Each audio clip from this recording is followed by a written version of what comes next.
find way to walk off this goddamn bus right now and let you people walk the fuck home. How much more do you think anybody can freaking take? So I want to stop here. When she said, stop this bus and let you walk the fuck home, I got in trouble on a school bus when I was in 6th grade. My bus driver pulled over and made me get out and walk the fuck home. Like, I had your back. You doubted me. You thought I was going to shoot that. You really did. Hi, I'm Bill. yeah. What's going on, everybody? Welcome to our very first episode of This Is Way Too Loud. It is definitely loud. Yeah. Monitor. There we go. We're learning this as we go. All right. This is our very first episode of Foul Mouth Teachers.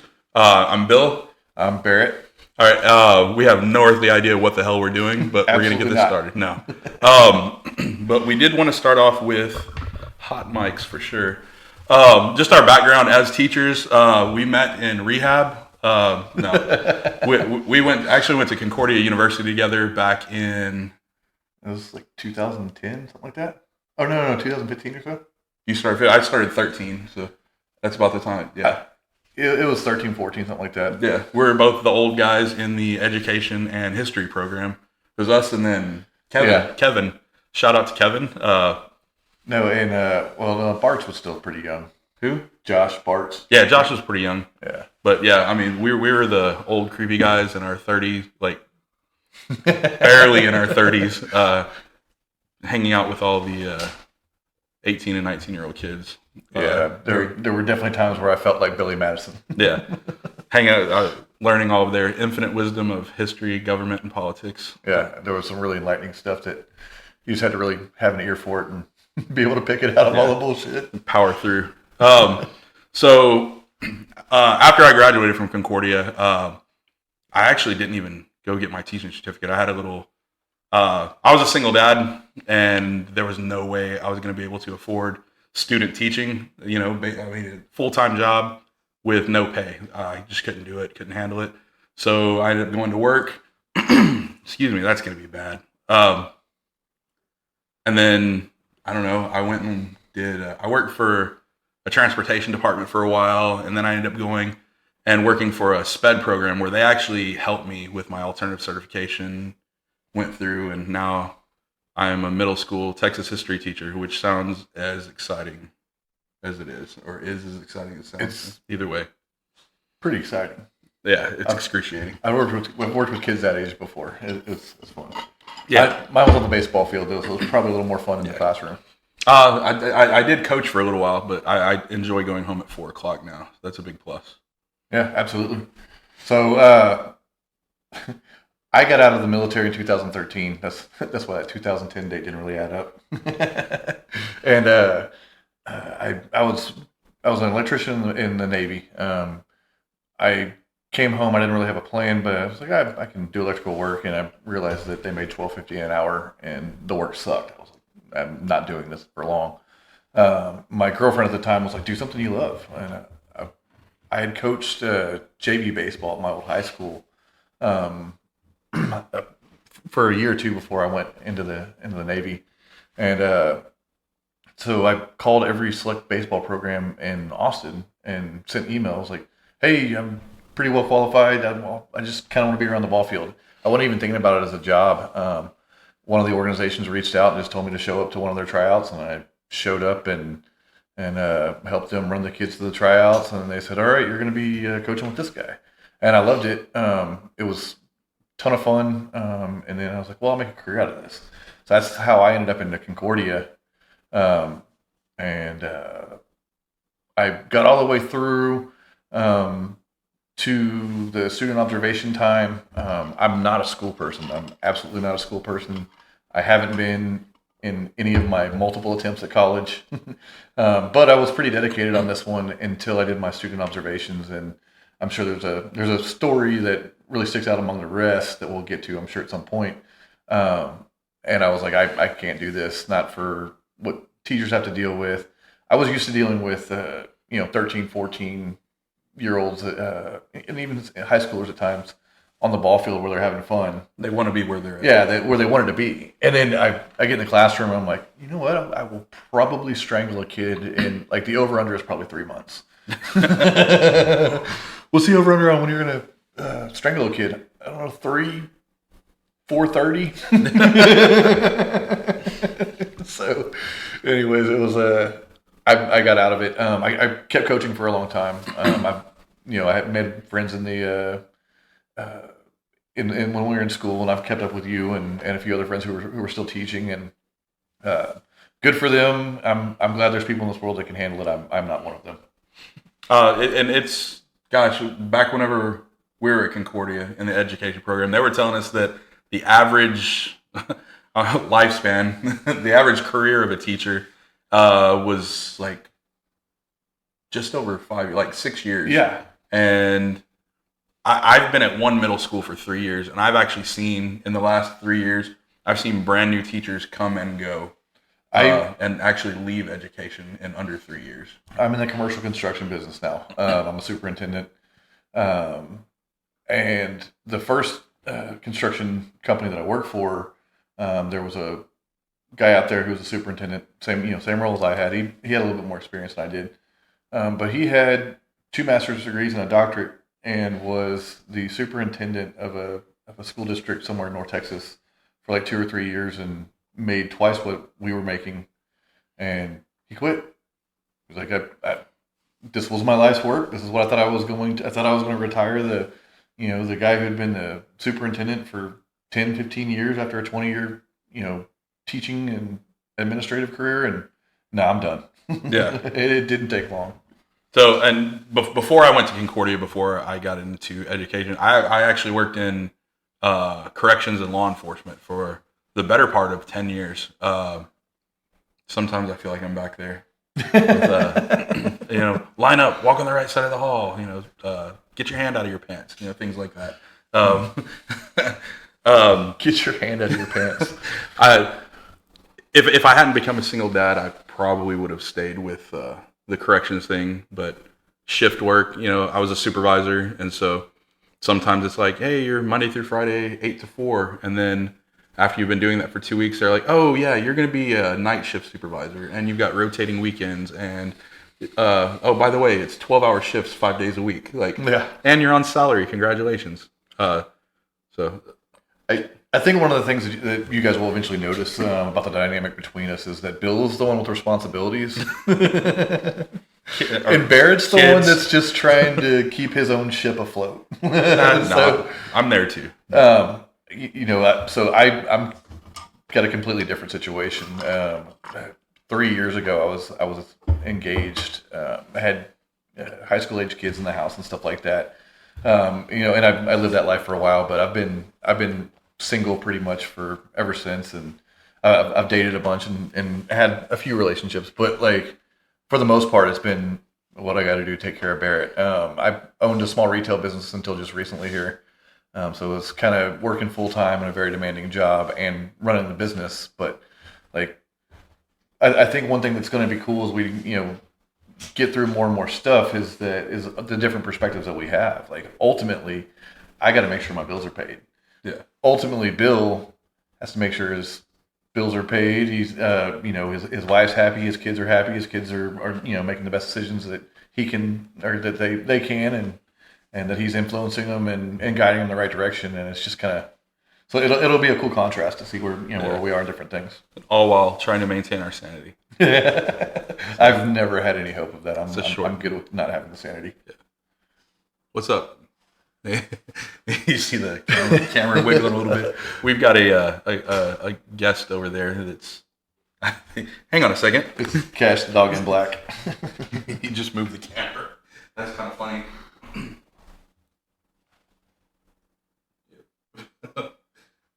He's like, "What the hell is this?" He's like, "Now I got his spot." No, you don't have his spot, bro. You gotta just kick him away with your foot.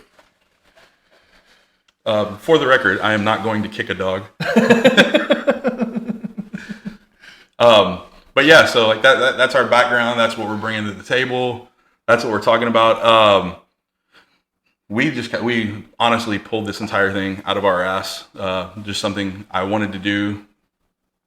because why not? And Barrett's one of the only people I know that I could probably sit and have conversations like this on the regular for hours and hours at a time. It's funny. We've been sitting here bullshitting in my apartment for 2 hours without recording anything, and I'm sure there's probably some gold sprinkled amongst those conversations. So yeah, we're looking forward to hanging out and talking about the stuff people are talking about, man. Yeah. Am I super loud? Sound super loud? So this is all awkward for me. Yeah. So I couldn't tell you one way or the other. I have no basis for comparison. Don't know what to do with my hands. Like, and so I'll go back just all the way back to like school. Also, I hated school. Didn't like school. That's why I went to college in my 30s and got my degree.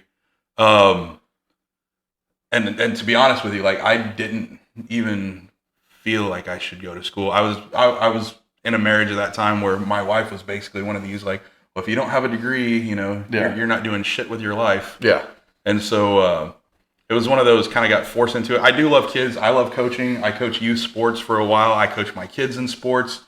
Right after I got out of Concordia, like I said, I didn't get my teaching certificate. I wasn't a certified teacher, but I was actually blessed to get to go work in my kids' school, both of my boys. So like I was Jordan's, I was the head middle school football coach. And then I got to coach varsity football with Thomas, with my oldest son. He was a varsity quarterback from his freshman year through his senior year. If you just taught health, you would fit the middle school football coach stereotype so perfectly. Yeah. So I am a history teacher. That's the other thing. Nah, middle school football, it's a big guy with a big beard that coaches or that teaches health. That's the only way it really, the stereotype is in my head anyways. But, I went to Leander High School. Like literally all of our middle school coaches and all that, we had that history teacher where they were like, with us, it was open up your book to page 228, read the chapter, answer the questions at the end. They put a big old dip of snuff in their mouth, lean back, kick their feet up on the table, and open up the... Get confused on the crossword again. Well, no, they would open up you remember eBay? Yes. Not you. East Bay. eBay's on the internet. East Bay. There's a sports catalog back before the interwebs were a real thing. You actually had to open up a book, pick out the shoes you wanted, select the colors, order it, and hope it came in before track season started. Dude, that was the best. That was one of the best days of the month. East Bay, is it East Bay, right? Yeah, East Bay. Victoria's Secret catalog. Oh yeah, that was a good one. Once a year you had the swimsuit issue. Man, kids these days have no idea. They have no idea the links we went to. Oh yeah, the things you had to sign. I mean, even everyone the Target catalog when they had bras and swimsuits. Some of those mannequins were hot. Okay? Yeah, they were. So, and they were all built the same. So like, there's never a bad one. God, was there really a good one? They were all good back then, dude. Oh, memories. But yeah, and so for a little while, I was actually a bus driver too. And I'll mention the ISD, and that's one thing I want to point out. I'm not here to throw people under the bus. I'm not here to throw school districts under the bus. I'm not going to mention a student by name for any negative situation. I do have some stories that I like to talk about eventually with some kids that I have positive interactions with, and they're no longer in school. So they're adults at this time. I'll mention some by name. But I drove a bus for Leander ISD, and actually, did some work in the office as well the second time I went back and worked there. I love the people I worked with. I love the supervisors I worked with. They have a very broken system there as far as just being able to keep bus drivers on staff. I mean, good Lord, like we were thick. You're driving an elementary school bus with, at one point I had 72 kids assigned to an elementary route. Love the kids, absolutely love the kids. But I worked in, all joking aside, they called it the barrio. It's a section Leander, these two streets in the big middle of Leander that were mostly just Hispanic families. At one point, I had like 8 kids on my bus who actually spoke English. I had a blast. It was so much fun. You speak Spanish? I can order anything I want. At Mas Fajitas? At Mas Fajitas. Mas Fajitas and Taylor? Yes. Yeah. I'm working on the sponsor thing right now. Yeah. I bet Carlos and Mario would probably throw us a bone here and there. I'd rather them throw some carne asada, but that's okay. That would work too. and I I learned a little bit working in the prison system. But I'm lost, man.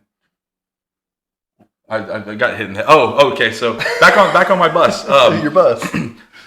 I had a pretty good time. It was a short bus. 72 kids on the short bus. It was a little nuts. I remember my first day, like I'm sitting here because now buses like they've got their little freaking iPad or whatever, and it's got their route, and they've got digital stuff. We had a notebook. Yeah. They don't want you texting and driving. We had a freaking 3-ring binder that's showing us where to drive, showing us where to stop, the names of the kids that get on. So I'm trying to figure all this stuff out. I didn't get to drive the morning route. They just threw me right onto this afternoon route. And they're like, hey, here's 72 kids. Take them home. And they trusted me. Dude, so that's crazy. I went to public school, kindergarten through first grade, and then fourth grade through eighth grade. And the bus lady in our neighborhood, she didn't have the technology. She didn't have a book to look through. She had a thing full of tacos that she sold us. Oh, badass. She sold us tacos and candy and shit like that. One of my perks of driving in the Hispanic neighborhood is the moms will hook you up with good tacos. Yes. So I had one morning, and this mom, she actually worked at a convenience store right by the bus yard. They have one of the little taquerias inside, and so on one Monday morning, she was like, so how's it going? I was like, man, I got a bad headache. She's like, oh, too much drinking? I was like, no, it's not that. Every single Monday morning, whenever I would pick her son up, she would give me a little, like a to-go setup with menudo, pozole, like some good, like a hangover helper meal. Yeah. Again, I wasn't hungover, drinking and all, but I got hooked up with some food. But so back to my first day driving the bus, the one piece of information somebody actually gave me that was great was, kids are bad. Don't yell. Don't do this. Pull the bus over and pop the brakes first. Like, stop the bus. And so I have this kid. He's jumping back and forth. And I'm like, you need to sit down. And so he wouldn't. So I pull the bus over, pop the brakes, and I turn around and I look at this kid. And I'm like, you have to sit down in your seat. This is not safe. And he stands up in the seat, looks at me and goes, but I don't want to, motherfucker. And so I'm like, my eyes are, because this is my first experience on the bus. I'm like, I know I can't hit him, but and so before I can say a word, a kid next to him in the seat stands up and goes, "That's my cousin. He's bad." And I'm like, "No shit." But so then we pull up, and I'm letting the kid off. Well, the good kid, like, it's his mom that comes up, so it's the bad kid's aunt. And so I'm watching the kid, tell his mom what was going on, and she looks at her nephew and just smacks him across the face, looks at me and goes, nods her head, and I'm like, yes. I guess we'll call this one wrapped up. Like, we're not going to file any paperwork. Yeah, like we don't need to bring pen and ink to this. Those were like the good days of education when I was in. And I'm not saying everybody should slap their kid around, but like there was accountability. And well, I mean, when we were kids, like, I think that we were always under the impression that there isn't one adult that, had we disrespected them, wouldn't fuck us up. Yeah, like the school bus driver, the teacher, the assistant principal, the baseball coach, the football coach. Like, I guess I always had in the back of my head that, well, if I pop off to the wrong one, I'll get fucked up. Yeah. Well, there's like a healthy respect of respect, fear, like, yeah. And if they didn't do it, like, I was gonna get home. Well, like, even if they did do it, like, I'm gonna go home and I'm gonna get my ass whooped. Yeah. When I get home too. I went to a private school for high school, and one of the assistant principals we had, he had a stepson that was my age, that I got along with and hung out with, and he knew my parents personally, and I knew for a fact that if my pops got a call at his office from his buddy Steve at the school, that Steve wouldn't even have to say anything. My dad would just pick up the phone and be like, "Yep, fuck him up." Shit's going down. And the cool thing was me and Steve had an understanding. Like, I could do my little mischievous shit. There was a couple times where I did shit that was not in bad spirit, that was funny, but maybe crossed the line. You got to be an immature kid whenever. And I would go into his office, and he'd be like, "All right, fucking idiot. Tell everybody you got Saturday detention for 2 Saturdays, and then get the hell out of my office." And then I'd walk out and be like, "Hey, shit was funny though. So like we it was a give and take, and I had a respect for him, and he kind of gave me a little leeway, and that's an approach that some kid you got to take with some kids, especially little punk asses like me. And I was watching something the other night, or actually last night. It was Jason Brown, the coach that was on Last Chance U.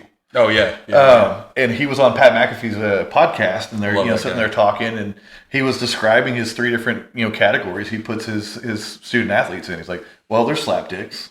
We're all slapdicks. Yeah. We do our thing, we handle our business, but we're fucking men, and we're stupid, and we're slapdicks, and we might do something a little slapdickish, but it's not reflective of our character. So they're slapdicks. We're all slapdicks. All right. Then there's what was the last? Then there's fucksticks. Now fuckstick is a slapdick who kind of moved a little more in the wrong direction, but he's still savable. Yeah. You're gonna have to show this one some tough love. He's taking it to the next level. You're like, and then there's shitbirds. And a shitbird can't be helped. A shitbird, and he's like, my guys knew. If they got called a shitbird, they knew I'd given up on them. And it's funny. That's a really good way to classify. There's kind of 3 stages. Like we're all idiots. We screw up sometimes. We can, or oh, you really fucked it up this time, and you might not be fixable.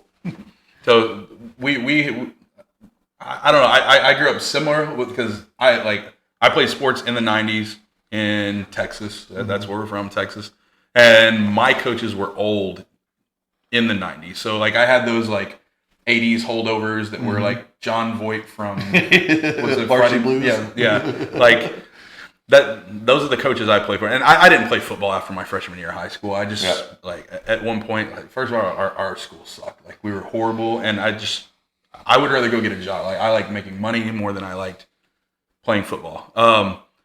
But the one thing with our coaches, what they did, and you got kicked in the ass every once in a while, things like that. The worst feeling in the world as an athlete, whether it was football, baseball, track, whatever I participated in, was when your coach just quit talking to you. Yep, that means they gave up. That's basically you're a shitbird without being called a shitbird. It was how was that coach? Just you're fine. Go over there. Well, the majority of my head coaching experience was with 13 and 14-year-olds. So I had to leave slapdick, fuckstick, and shitbird off the table. Yeah. But that shitbird for a 13-year-old is when the coach just gets you your reps and gets on. And what's funny is so my first year coaching as a head coach select baseball, the organization I was coaching with had 3 teams in every age group. There was the first team, the second team, the third team. I was the new coach, the new head coach anyways. So they gave me the third team. And one of the things they do is they kind of rotate it. They kind of let it go from – they don't want the same guy getting the third team getting just the crap beat out of them all the time. Yeah. But I work well with underdogs, man. The little kids that hadn't developed yet, 13 and 14-year-old boys, you don't know if you're going to get a full-grown adult or if you're going to get a kid who, could pass for a 9-year-old. Yeah. It's 2 huge ends of the spectrum. And I always got the smaller kids, and they were probably a little less confident because they're watching other kids their age going through puberty and getting bigger and everything. So, and I just did great with them. So I ended up with the third team all the time. And I absolutely loved it.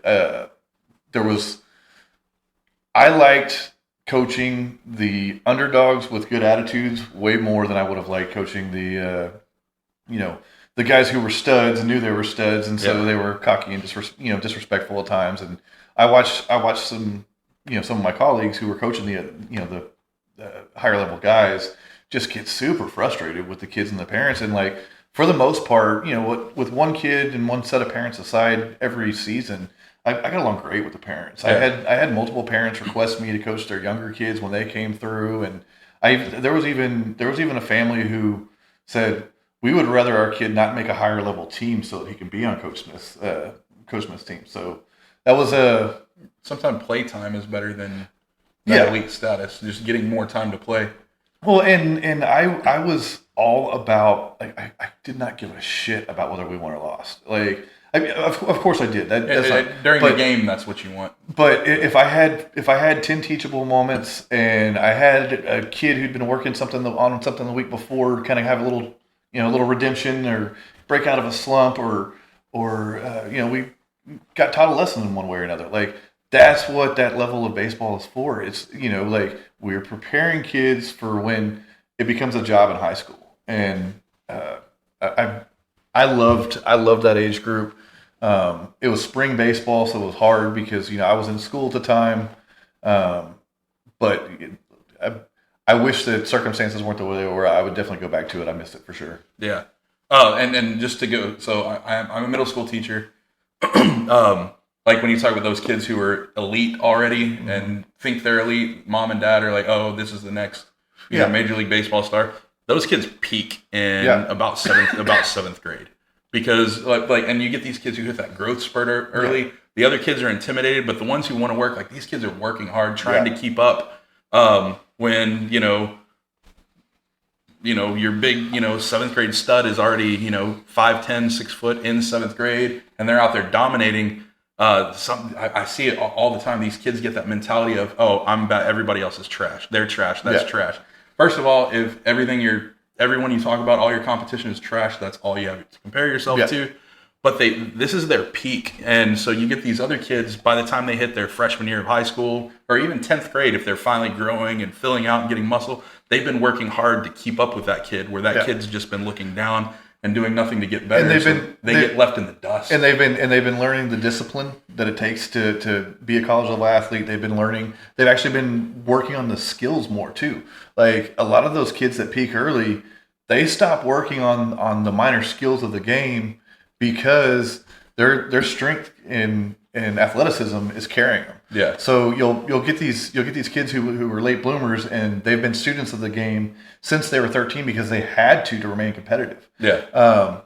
And I'm not saying all the kids who hit puberty earlier than others are like this. What I'm saying is that if that's the case, you've got to monitor that arrogance and the ego and stuff, and make sure that they know, hey, I'm just lucky right now. Yeah. All these kids are like my strength and my size and my athleticism is a product of my genetics kicking in just a little bit faster. Yeah. They're coming for me. So I kind of want to throw this back into the classroom as well, because I get that all the time too, and I compare my own sons quite a bit, because I do have one son who, like, he graduated 5th in his class, never brought homework home. Like, he's that kid.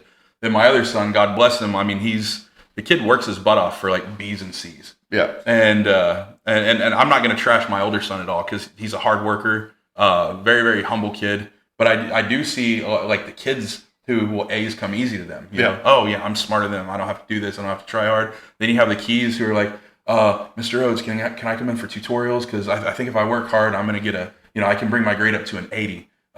Secret time.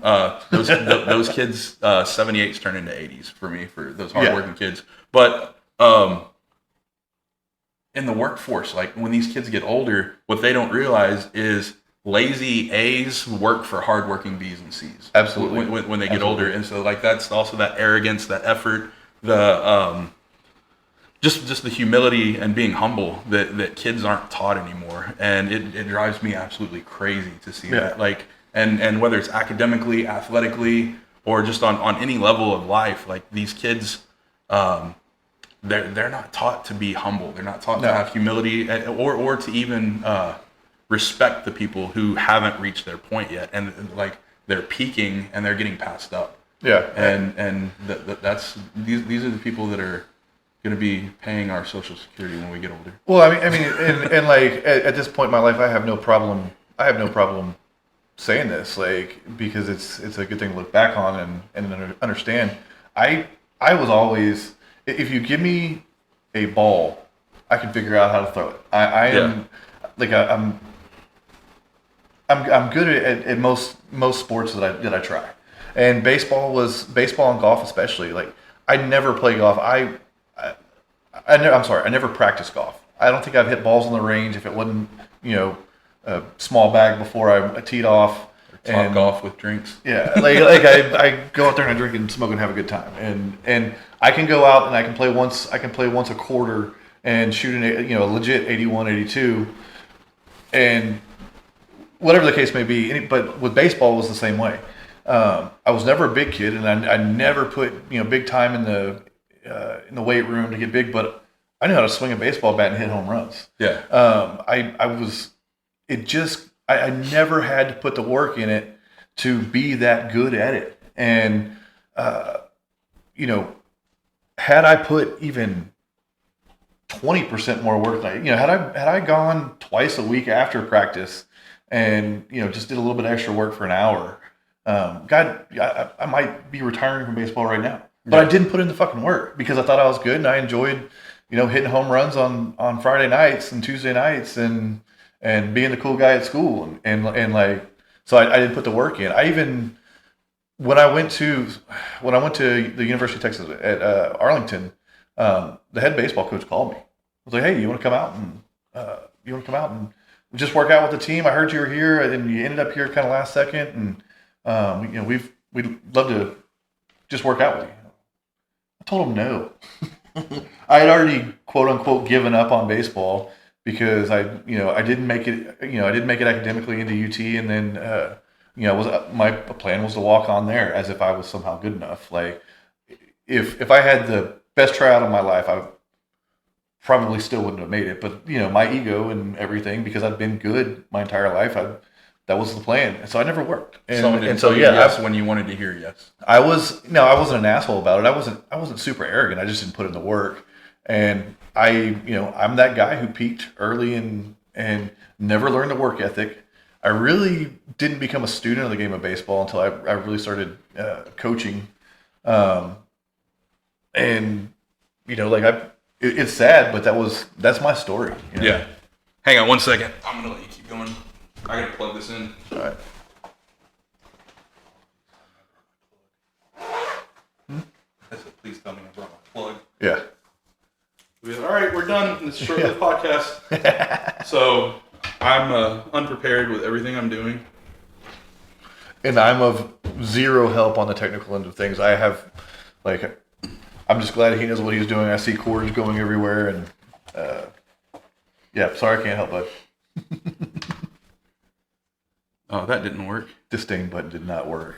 Yeah, thanks. I appreciate it. I can't hit buttons right. All right, so I kind of want to move into since we're talking about kids and egos and things like that. There's a story that popped up.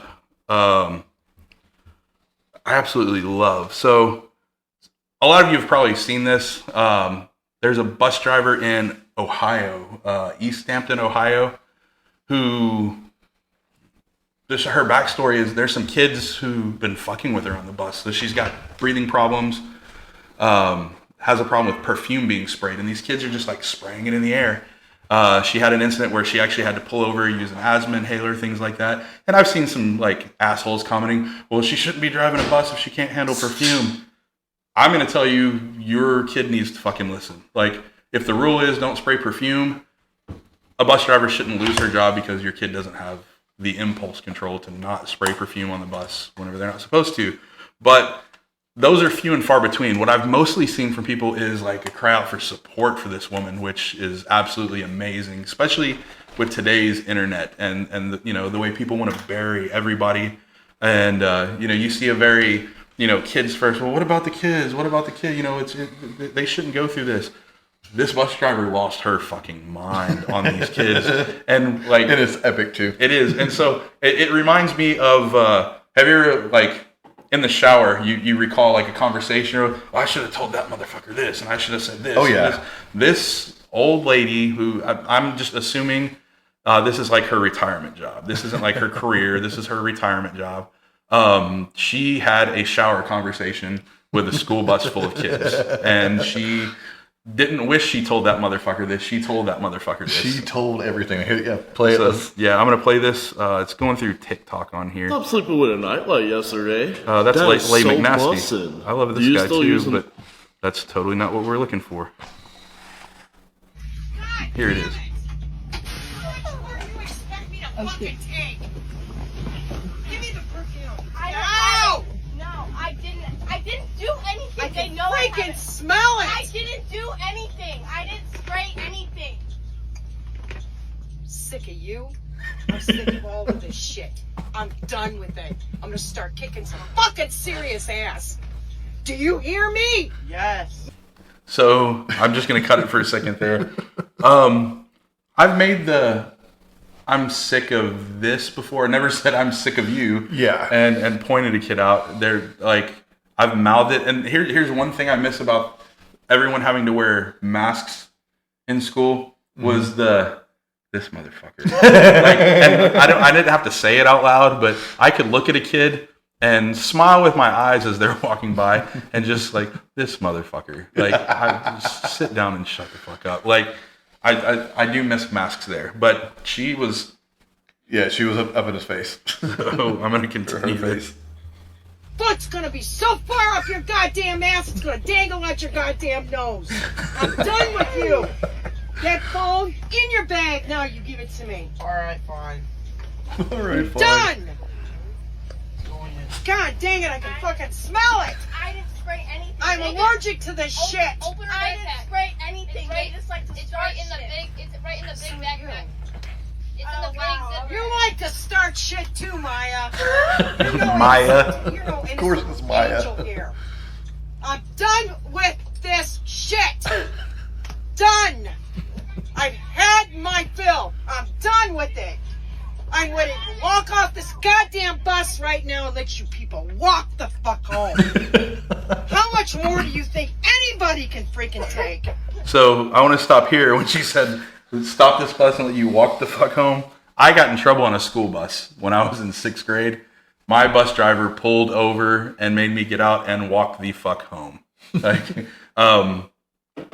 this is about a good mile down the road, but I walked the fuck home because I got kicked out. Like, I didn't wait until the write-up went through, and then the bus director saw it and then sent it to the principal, and then the principal called me into the office to tell me so they can call my mom. I got kicked off the fucking bus and walked home, and my bus driver told me, "You're not riding for a whole week."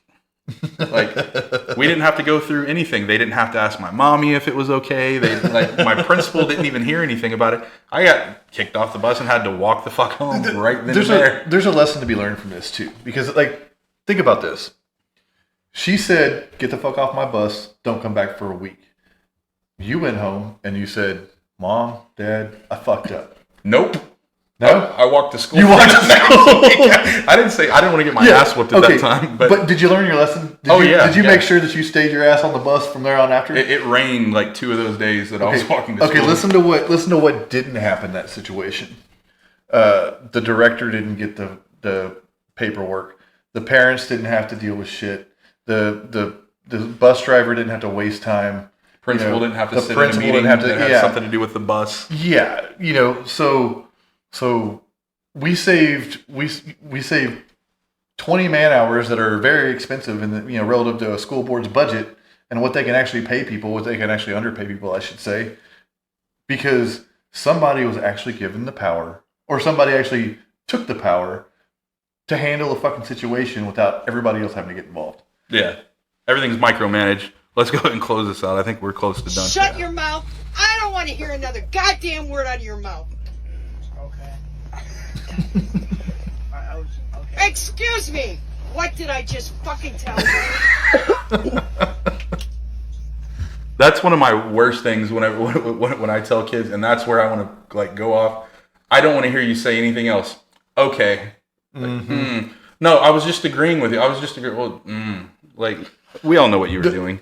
You think it's funny? You think it's funny? You're all... No, you didn't. You're so full of shit, Jackson. You're as bad as he is. Done. Done. Not another goddamn word out of any of you. And then one's whispering, okay, Done. I'm scared. Somebody needs to come up on this bus and seriously kick some fucking ass. Sounds like somebody did. No, what's funny is like most of, just because of the area that we were in and the way that the program was established and stuff, most of the kids that I coached were fucking great kids. Like they were great kids and they were a pleasure to be around.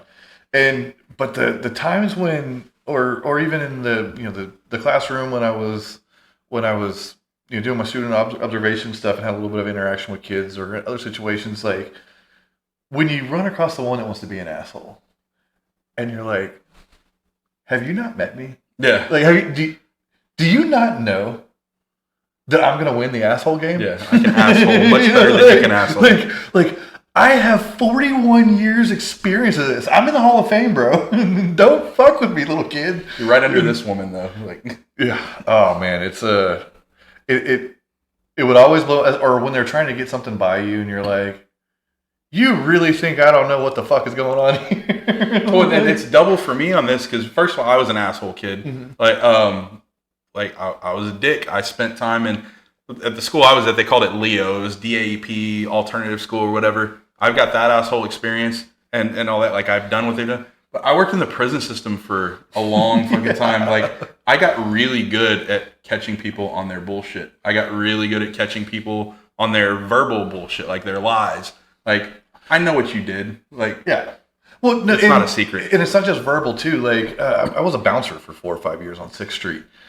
I could tell you, generally, if I could walk into the bar that I was working in and look around and say, I got to watch this guy, I got to watch that guy, and I got to watch that guy. We've seen it. We know who's there to have a good time and who's there fucking plotting out their revenge on whoever stole their girlfriend or whatever. Yeah. Like it's we have been especially between the two of us and all the different variety of jobs that we both had, like we can sniff out the bullshit. Yeah.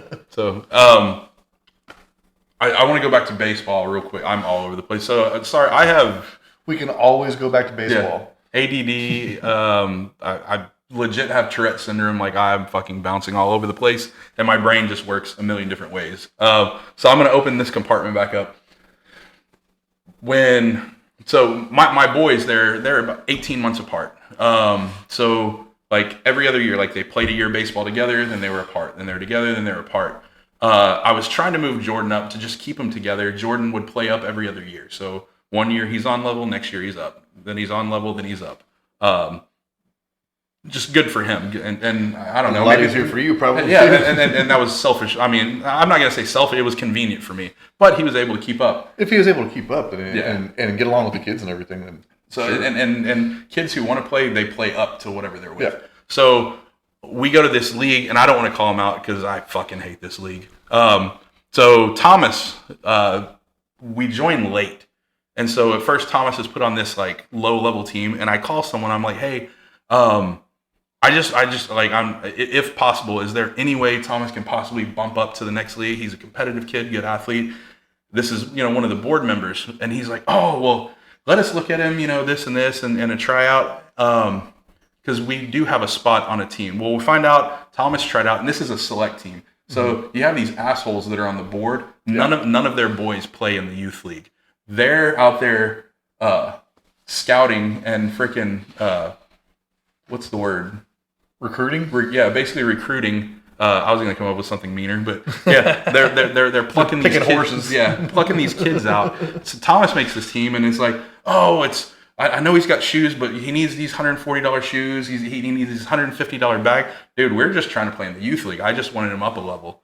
With Jordan, and now since they wouldn't let him play together, they had to play apart. I was just going to be an assistant coach for both teams. I just wanted to help out. Thomas's team, no, we've already got 7 coaches. We don't need you. So I was like, cool, I'll help out with Jordan's team. So I walk out day one, and this woman, she's the head coach. Like, she took the team. She owns a business. It has something to do with kids. I don't want to say what it is because I don't have the money for a lawsuit.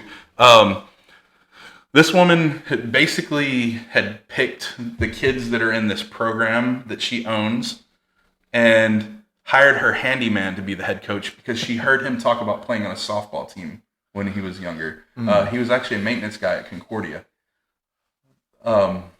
Nice guy. But anyway, so she hires this guy. Day one, I walk out to practice, and he's sitting there telling these kids, all right, feet square, toes pointed in the direction you want to throw, and make an L shape with your arm, come back and come forward. And I'm like, no, like you're going to have like 6-year-olds with Tommy John surgery before it's all over. And so I stepped up to help out on this team.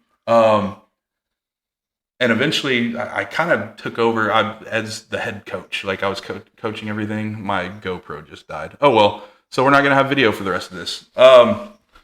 So my we had a game, and we had this other assistant coach who, like, this granola hippie guy, fucking corduroy shorts and hemp sandals, like his son, and I don't know, generic name Johnny. This kid's like, he's a whiner, doesn't want to play, he's not an athlete. So dad is like,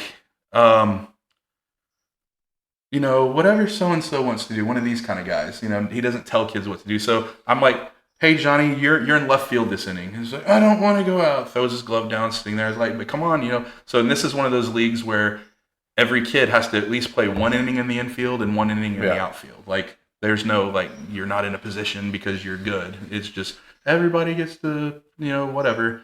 And so I need Johnny out in left field, or like technically we have to forfeit a game because he didn't play in the outfield.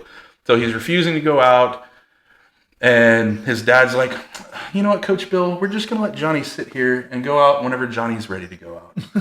So I'm, all right. So I'm sitting outside the gate, you know, I'm sitting on my bucket, just talking to the infield. And then Johnny's mom comes running out to the end of the field. And she's like, time out, time out, time out. And she's running out into left field. And so I'm freaking out. Like, I think there's something wrong with Johnny.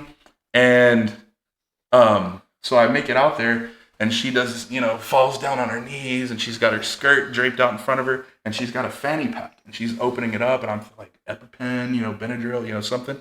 And she pulls out a fucking cheese stick and a little cutie orange, and she has a juice box in there.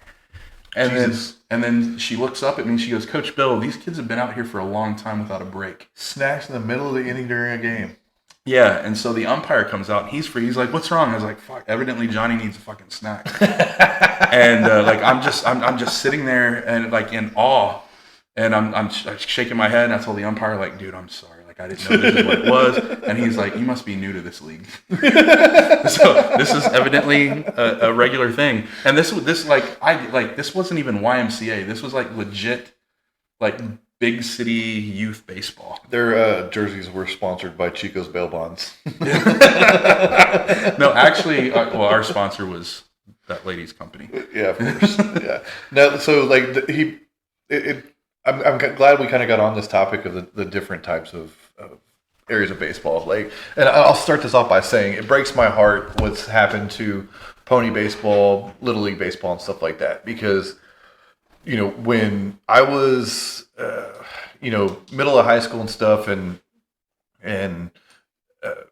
everybody played pony baseball or little league, and then you started hearing about these select teams that played in the summer, and they were exclusively for college bound athletes. That it was select. You had to be. You just unplugged all my shit, dude. It had like you had to be good to play on them.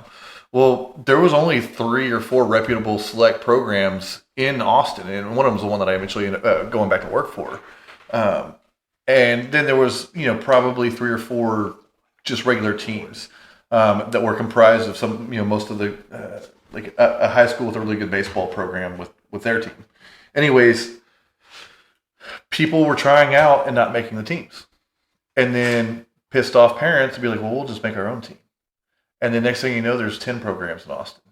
And then there's, you know, 10 programs and 30 teams. And then it grows and grows and grows. Well, then it's not just select. Then there's the majors, the minors, the AA, AAA, single A, whatever, you know. And everybody plays select baseball. Doesn't matter if you're good or not.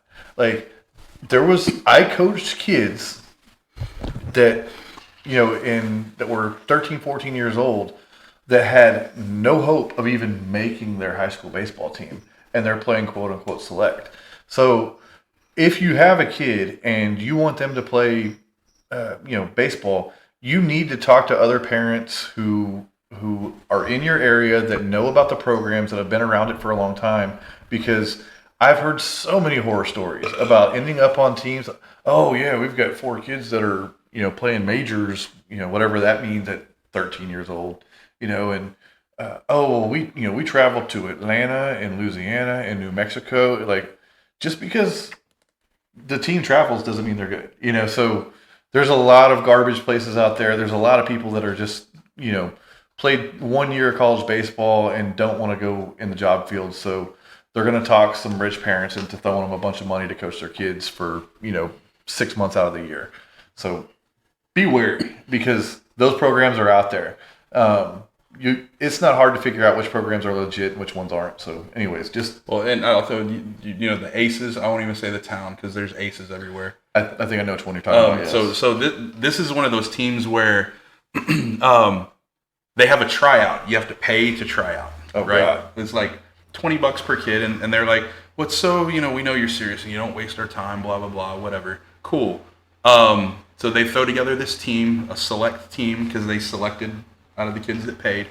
And then they host their own tournaments. All right, they don't go they're like, we're going to go up to Dallas for this tournament. We're going to go up to Tulsa for this tournament. Yeah. But what they don't tell anybody is that they also hosted the tournament. They took the fees for the teams in. They invited the teams that they want to play in these. So we were in Taylor, Texas. Yeah. My son's team got to play in an ACES tournament. We didn't know it was an ACES tournament. This is the first experience I ever had with them. And one of the ACES coaches was actually approaching some of our kids, trying to get some of our kids to play. But in the long run, what happens is they when they go to these youth leagues that have the majors, the minors, AA, AAA, they're inviting the minor teams. They're inviting the AA teams, the developmental teams. This is what they invite to their select tournaments. And so what it is like, we've got a crappy team, but hey, this tournament's only $100 for us to enter. So if everybody pitches in, $8, our whole team can go play, and we just get extra baseball. And then they can snipe the 2 top kids off of all the shitty teams that are there. and then what happens too, though, is the ACEs, they're taking all this fucking money in because they get all the concessions. And not only are they taking $100 per team, but they're charging the people to get in $10 at the gate. So you got to, if you've got mom, dad, and a brother and sister, that's $40 out of their pocket each day to go. So you're going to pay $80. It's a multi-billion-dollar. I think it's a multi-billion-dollar business right now in the States. Yeah. The things that you need to look out for. Find the ones that are set up as a nonprofit. Yeah. And then look at their financials. Like, I know that the one I worked for was set up as a nonprofit. They help pay for half of the beautiful field at the high school that they leased from. The guy who ran it, if you went to GuideStar or whatever the nonprofit places are where you can pull up their financials, you'd see the dude didn't make a giant salary, especially for the amount of, the guy was up there 70 hours a week. Yeah. I mean, there's people who make well into 6 figures that work half as much as he did. Yeah. And find one that's as a nonprofit. That's a good way to start. But other things to look out for. There's clubs that will not charge any fees to their top team. They will go out. They'll go to these tournaments and stuff, and they'll recruit kids. They'll find a kid who's a stud on every single team. They'll figure out who the dad is and be like, "Hey, come play for us." Yeah. Dad will be like, "Oh, I heard about your program," and they'll know they're the guys with the brand new fresh cleats and all the gear and everything, and they might have their own bus and stuff like that. And they'll be like, "Oh, well, don't worry about it. We'll get y'all to pay." And then they'll have 2 or 3 teams underneath them. And all those people have inflated dues to pay for their studs so that they can put that one team on display all across the country and build their brand as well, of course, you're basically telling parents that they don't have to pay anywhere from $2,000 to $20,000 a year for your kid to, have the baseball experience. Let the other kids' parents pay for that. Yeah. Well, and that's what this ACES program does too, though. And so so what they'll do is, They set up these tournaments for them to win. So Junior goes home with his ring, because it's all rings now, no trophies. They do belts now too. Oh, nice. Yeah. I need to go back and play. I need a belt. But they go home with every other weekend. Oh, we want a ring. We want a ring. Yeah. No, your coaches set you up to go slaughter some AA teams of kids who are playing for their first year. Yeah. And so what it does is it makes the parents feel good of, well, I mean, I know I paid $2,500 for Junior to play, but man, they're good. They've been winning every game. If every tournament your son goes to, they 10-run rule every single team in the quarterfinals and finals. You are on a sham team in a sham league, and they're just setting up to take your $2,500 per year so junior gets a trophy. This is not high competition. This is the epitome of everybody gets a trophy because you paid for it. Nothing more. That's kind of hitting the nail on the head. I hate to call it a business, but that's what it is, and I love being a part of it. I was lucky and blessed to have worked for an organization that was legit and there to develop kids into being good ball players and good human beings. And that's another thing. When you're talking about youth sports and stuff like that, and you're talking about the coaching styles and stuff like that, you absolutely have to make sure that the people that you're putting in a very influential role in your child's life are not just trying to get them to hit a ball. Yeah. You know, like we were held to a pretty high standard. You know, we didn't curse around the kids. We didn't, you know. I was a dipper, and I dipped around the kids, and I look back on it, and I wish that I hadn't set that example. But that's, you know, that's what got me to start was my coaches that dipped. Like, yeah, I did it because they did. Well, I did it because the older kids on the high school baseball team did, and one of them being my older brother. That's a whole other story. But I mean, make sure that your kids are getting in, or you're in a program where the coaches are showing the parallels between the sport and life. You know, like learn the maxims. You know, hard work. You know, character. What you do when people aren't looking. You know, putting in extra work. Being a good teammate. You know, body language. You know, what's your.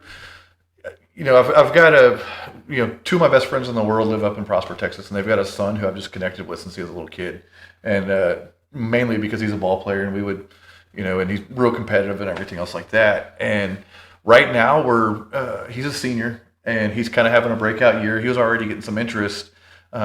He's talked to one school that's already offered him, but now some bigger schools are getting interested in him, and. His dad called me this week and was like, dude, you know, his slider's got the spin rate of a pro, and people are starting to notice, and they thought he was a setup guy, but he threw 85 pitches the other day, and, you know, he's getting attention. And I was like, Matt, y'all told me whenever y'all went to visit that other school that y'all loved the coach. And that, you know, y'all thought that was they matched well, and that he liked being there, and that he's going to get the playing time there. And like, just because there's an offer from, you know, say a quote unquote better school or a bigger school or a better program or something, like, does not mean that that's the right choice. You know, like I've watched so many of my former players take the D1 offer, you know, take the offer that was to the D1 baseball school instead of the one that doesn't really have a great program. Go there in the fall, work out with the team, and then, you know, right before the spring kicks off, I don't think we need you anymore. Or have a little injury and they just kind of get written off. Or you turn into a bullpen catcher and a glorified bat boy. Like Exactly. And it happens all the time because somebody wanted a different hat on their head that they thought might pull them a little more wool in the end, or whatever the case may be. Like, and you can drop this all the way back to middle school football.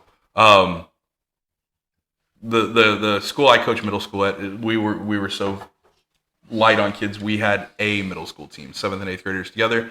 But the school I teach at now, one of my teachers that also teaches Texas history, he's a coach. We talk a lot about A team, B team stuff, and you know, so and so's dad called. He's mad that he's not on the A team. Blah blah blah. This goes back to that too. Cool. He can be on the A team, but he's going to get 2 or 3 plays on special teams. Yeah. All right. Sometimes it's better to be a starter on the B team than it is to be the guy who holds the T during the A team. It is always better to get more playing time. And that was another thing I was talking with my buddy about with his son.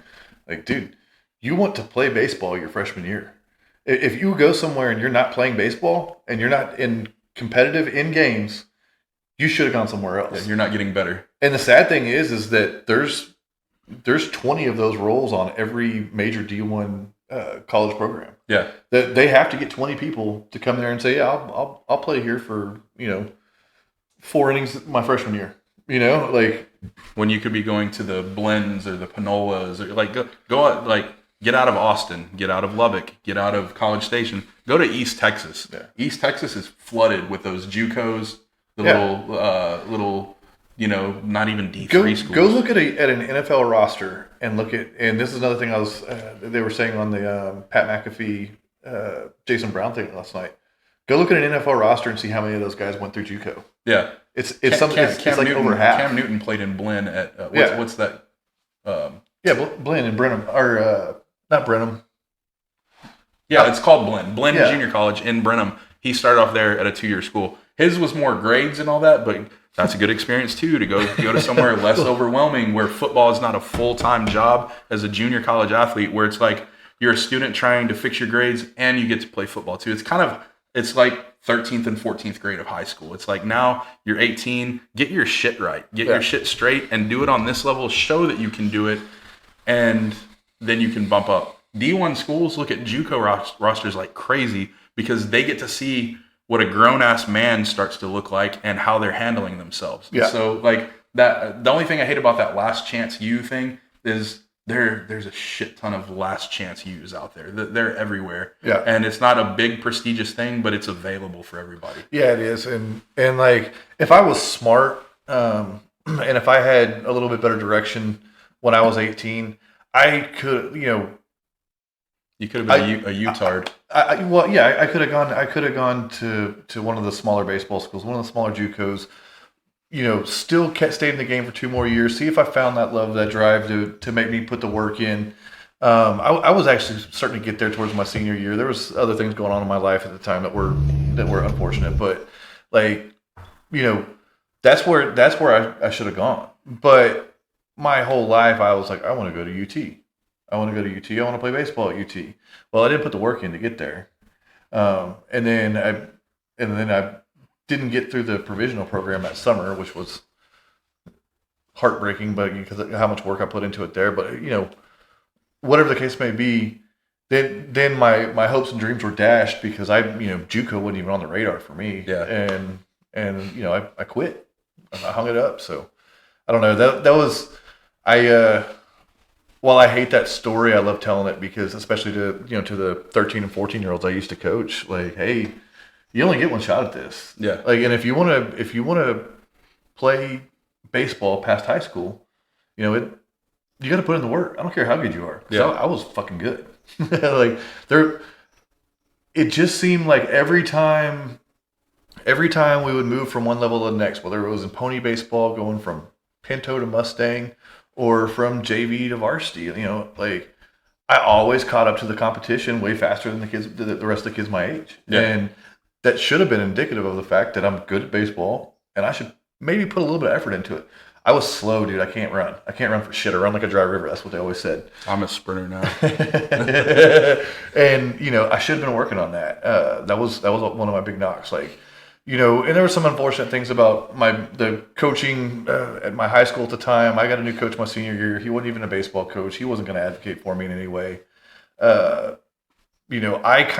pretty much ran the baseball team. My senior year, I would go into his office and help him make the lineups on game days. He was a basketball coach. Oh yeah. So I went to a small private school, and there wasn't a pressure on the administration to make sure they had a dynamite sports team in every sport like there is in like a Westlake or a South Lake Carroll or something like that. So we just didn't have the resources. Sometimes you just needed a good teacher in a position, and they're like, "Hey, we need you to coach this too." Oh, dude! If there was a teacher that said, "Oh yeah, I like to play golf every now and then," even if it meant he just like to go out and get stoned with his buddies and play, play 18 holes once a month. I meant disc golf. Oh yeah, well, just that too. Like, oh hey, guess what? You can be the golf coach. It's so funny. Like I've kept up with some of my high school teachers, and I went to a Baptist high school, very very Baptist high school.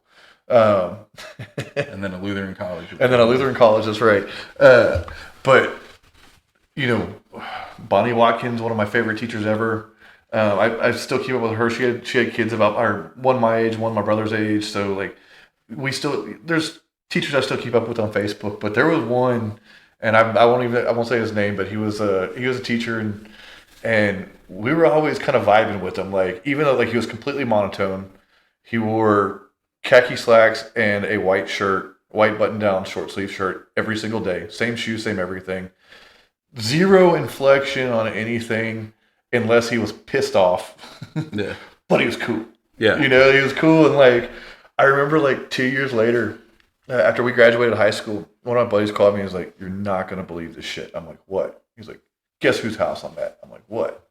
And we'll call him Mr. Thompson for the sake of the show. We're like, "Guess whose house I'm at?" Like, Mr. Thompson's house. Like, what the fuck are you doing at Mr. Thompson's house? Like, taking mushrooms. And I'm like, I knew that dude was cool. I knew that dude was cool. And like, we ended up, it was crazy that from the Baptist high school, there's actually been a handful of teachers that I've hung out with as an adult that I've partied with, and we talk about like all the bullshit that happened at that school and how twisted it was. I don't know how I got on the topic of taking shrooms with my high school teachers. I smoked pot with one of my high school teachers after high school. Like, we're talking June after graduation at a golf course, Lake House, Spicewood Beach. Oh, right on. Yeah, it was crazy when when I was 20, two of my best friends started. I was 19 and they were 20. Started coaching JV at our old high school. They knew the new AD or something. Just they knew that they wanted a couple alumni to come in and coach because they were cheap like that. They didn't at the time. They didn't have the money to pay a real coach, so they paid them $120 a month stipend or something to go coach, whatever. And they were 20, and so there was girls who were sophomores in high school whenever they were seniors that were still at the high school that they knew they kicked it with in high school. Yeah. And my buddy ends up dating one of them who was 18. And she's still in high school. I'm like, bro, you are a coach at a Baptist high school dating one of the teenagers. He's like, yeah, but her parents know. Like, her mom knows. Like, I go hang out. I'm like, now if the state knows, you go to jail. I'm like, this is that one up. This is a bad look, bro. And sure enough, he didn't get in trouble over it, but like, it was crazy because I was hanging out, and then they started actually really kicking it with a couple of their older players, and I'm like, dude, you're walking a really fine line right now. But and now that we're all 20 years later, we're all adults. Within 4 or 5 years of each other, like, we're all friends, and we joke about how much trouble they could have all gotten into. It reminds me, going all the way back. So Barrett and I were in. It was an education class together. It was me, you, and Kennedy. Do you remember that girl? Kennedy Coffin, yeah. Kennedy Coffin. This chick was freaking hilarious. So, she was awesome. So it was me, Barrett, Kevin, and there's a couple of older guys in there. Kennedy is this like cool chick. She's like 19, 20 years old. She's on the softball team. Foul mouth. Like, she could get us to blush. Like, yeah. And so we got just comfortable with the bullshit talking around her. And we had to sit and write the unwritten rules of being a teacher. Do you remember that day? I do remember that day. Do you remember what rule 1 was? No, I do not. Don't fuck your students. Oh yeah, don't. No. So that. So let me tell you where that came from, because Josh Bartz was part of that conversation too. So that came from a guy that we coached with. His name's Darren. Darren is as cool as they come. Like, one of the world's best bullshitters. Just one of those guys that he's a guy's guy. Everybody likes hanging out with him. But just an incredible bullshitter. And Josh and I both decided to go back to Concordia at the same time. We both go back to Concordia at the same time, and we both coached for this organization. Darren was one of the coaches too, and we kind of broke the news to everybody. Yeah, we're going to Concordia. We're going to get our teaching degree. He's been an educator for 20, 30 years, baseball and softball coach and stuff. So Darren sits both of us down. He's like, all right, guys, there's some things you need to know about, if you're going to go into this is important, and you need to know before you start, All right, Darren, what's up, dude? And we know it's going somewhere awkward, but we don't know exactly where. We don't know how far it's going to take it. And he's like, well, actually, there's just one thing you need to know. And it's one simple rule, and you'll be fine. And all the rest will figure itself out. I'm like, okay, what is it? He goes, guys, don't fuck the children. And we were like, all right, cool. Like, I think I can handle it. So I just rooted with Kennedy in our group. At first, it was that's when we found out that you can't make this girl blush. No, and like she was. All the girls in that program too were all, sweet little 18-year-old girls that were gonna, be great little elementary and middle school teachers, or freaking church school teachers. Or we were at a like, Lutheran university. Yeah, they, probably gonna go into theology after they get their undergrad, and and then there's Kennedy and us. Yeah. Oh, she was great. So we got to wrap this up. Like I was thinking, like starting like 45 to 50 minutes, but we've got $1:10. Okay. And so this is good shit. I really like this. Never closed one of these out before, but I don't know what to do with my hands are at the end. I tell you, hey, later, fuckers. Yeah. Okay. Catch y'all later, fuckers.